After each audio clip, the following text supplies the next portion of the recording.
Donc, bac mathématiques métropole 2026, jour 1, exercice 3, partie A, petit 2. Donc, on a dit qu'on avait modélisé la température d'une certaine pièce en degrés Celsius à un instant petit t, qui est exprimé, cette temps petit t est exprimé en dizaines de minutes, par la fonction grand T, qui est définie par 0 plus l'infini. Et ils nous ont dit que grand T était dérivable sur 0 plus l'infini et que les solutions de l'équation différentielle E qui nous donnait ici y' égale moins 0,035y plus 0,91 où y c'est une fonction de t et c'est défini sur 0 plus l'infini. Également cette fonction y, donc il faut comprendre que y c'est solution de l'équation E, mais t en fait est aussi une solution de E, hein. Donc il y a comme s'il y avait deux solutions, mais y en fait représente l'ensemble des solutions et que t c'est une fonction particulière qui est solution, parce qu'il y a plusieurs solutions, une infinité de solutions à cette équation E. D'ailleurs dans la question 1, on avait trouvé que E avait comme solution y égale k, E de moins 0,035t plus 26 avec k appartient à R. Bon, k c'est une constante et justement k c'est ce qui fait que il y a plusieurs solutions parce que toute valeur de k peut correspondre, donc k appartient à R, donc k peut être n'importe quelle valeur de R et pour chaque valeur de k, il y a une solution. C'est pour ça que y ne représente que l'ensemble des solutions, c'est vraiment plein de solutions. Tandis que t, c'est une de ces solutions-là que l'on nous demande de trouver dans la question 2.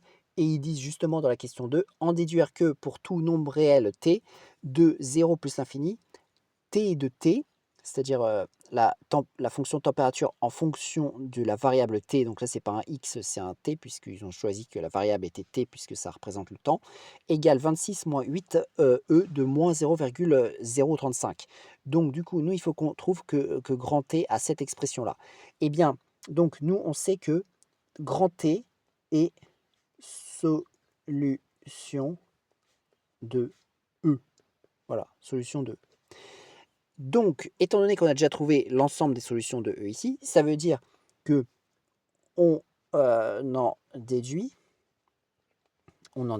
que grand T de T est égal à cette expression-là, à cette expression qui est là. L'un des Y que l'on a trouvé là, c'est le T.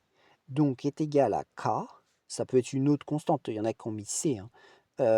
E, on choisit une lettre pour la constante. Donc, en tout cas, grand T va être égal à ça. Voilà. Tac. Ça va être égal à ça. Ça, on le sait.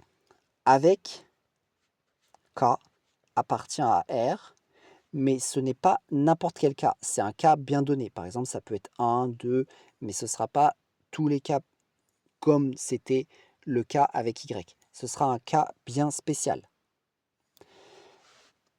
Donc, pour trouver cette expression de T, il faut trouver K.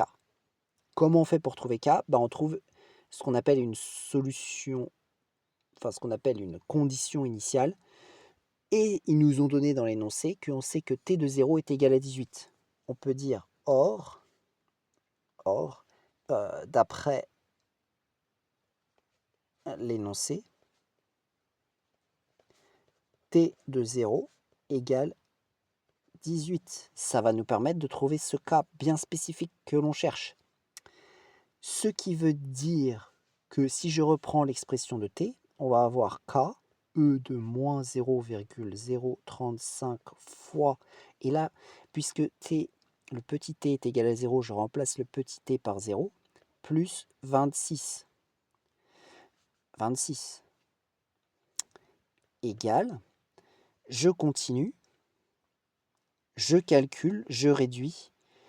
Qu'est-ce que ça donne? Exponentielle de quelque chose fois 0. Ça fait exponentielle de 0, donc ça va faire k e de 0 plus 26. Ça va, e de 0, il faut savoir, c'est égal à 1, parce que n'importe quel nombre, e est un nombre, à la puissance 0, ça vaut 1. Donc k fois 1, ça va faire k, plus 26, voilà. Mais ça, je sais aussi, comme je l'ai écrit ici, que c'est égal à 18. Ça, c'est égal à 18. Qu'est-ce que j'obtiens ici? Une équation. J'obtiens une équation. Avec k qui est l'inconnu, je vais donc trouver k. Je vais isoler k. K va être égal à 18 moins 26. ce qui va être égal, donc on fait la soustraction, ça va nous donner 14, je pense. Peut-être, non, ça ne va pas être 14, mais ça va être une valeur négative. Donc, oui, donc ça fait 16 moins 8, ça fait juste 8. Ça fait 8. Donc k est égal à moins 8. J'ai donc trouvé la valeur k qui me manquait pour avoir l'expression de t. Donc, on en déduit que t de t est donc égal à exactement cette expression-là, mais en remplaçant k par moins 8. Donc, moins 8 fois exponentielle de moins 0,035t plus 26 égale, alors je vais le remettre proprement, je vais déplacer ce terme de ce côté-là et le 26 je le mets au début, donc je mets 26 au début.